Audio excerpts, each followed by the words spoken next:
Okay, thank you everybody for being here. I'm Amy Chen on behalf of Chieh-Jen, the Taiwanese artist. And Chieh-Jen's presentation is about people's writing, his long-term project. After 4 years of fighting a civil war against communist force on mainland China, the Kuomintang Nationalist Party retreated to Taiwan and presided over a 38-year period of martial law. This is the longest uninterrupted period of martial law in modern society.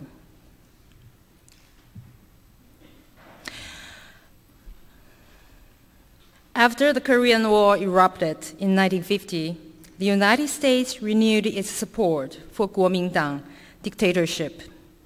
The U.S. completely dominated Taiwan's economic, political, and cultural development under various aid programs during the martial law period. The Kuomintang, with the support of the United States, implemented martial law mechanisms which prevented many forms of thinking in Taiwan. This was in addition to the brutal crackdown directed at political dissidents at the time. This resulted in a society without dissenting voices and gradually diminished the people's ability to judge on their own. Along with the evolution of capitalist thinking and the implementation of new management techniques, the people of Taiwan were gradually transformed into conspirators in Cold War martial law control mechanism, became communist freedom fighters, tamed low-income workers, consumers of desire, supporters of neoliberalism and the war on terror, and also reproducers of this kind of domesticating ideologies. Chen resumed his artwork in 1996. He started to examine his family history, as well as military court and prison, ordnance works, industrial areas, and illegal shanty areas in the environment he grew up. In cooperation with local citizens, Chen created a series of photographic and video projects that reimagine, rewrite, and reconnect his experience of living in a marginalized region and the psychological states of Taiwanese society, as well as propose possible ways to subverting the dominant neoliberal logic. Chen believes everyone can connect with others and expand the possible forms of democracy through introspection and narrating their own experiences. This is what he calls people's writing. Here are 3 projects he did. The first one is Factory.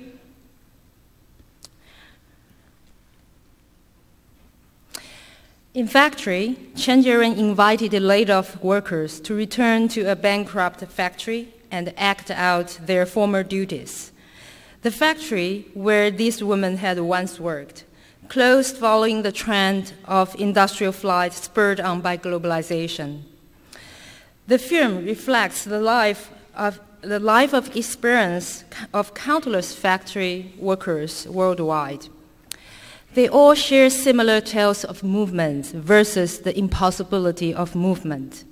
For chasing cheaper sources of labor, investors move factory away, but workers can only stay behind in abandoned and depressed post-industrial zone. By occupying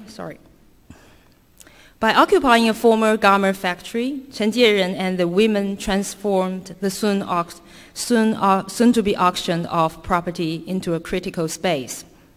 This is a space, one that Chen feels that bears a history that Chen felt should not be erased.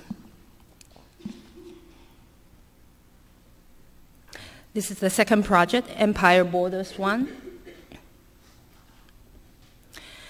Chieh-Jen made this video, Empire Border Swan, in response to the rude treatment he received from a consular officer during a visa interview at the American Institute in Taiwan. The officer accused Chieh-Jen of intending to remain in the United States illegally. So this video is divided into two parts of a dramatized reportage. The first segment presents 8 typical cases of a Taiwanese applicant enduring a consular officer's abuse at AIT, and then being denied visa for unclear reasons. The second segment presents the stories of 9 mainland Chinese spouses immigrating to Taiwan on marriage visas, who, starting from their arrival interview at the airport, suffer all manners of discrimination and rigorous scrutiny at the hands of a Taiwan immigration agency. For this video, Chieh-Jen constructed replicas of interview rooms, which are usually close to photography, to reveal the border control policies and the disciplinary tactics deployed by the dominant countries when dealing with people from other nations. And the third project is the military court and the prison.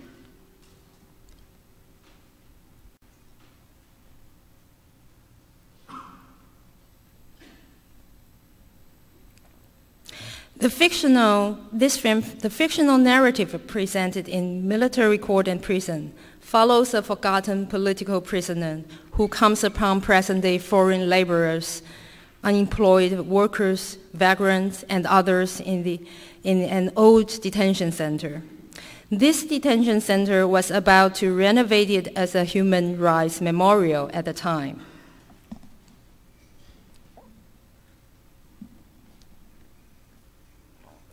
In this space, suffused with martial law history and strewn with legal documents, the participants worked together to push a large metal structure resembling temporary worker housing, loud scraping the floor and banging in the process.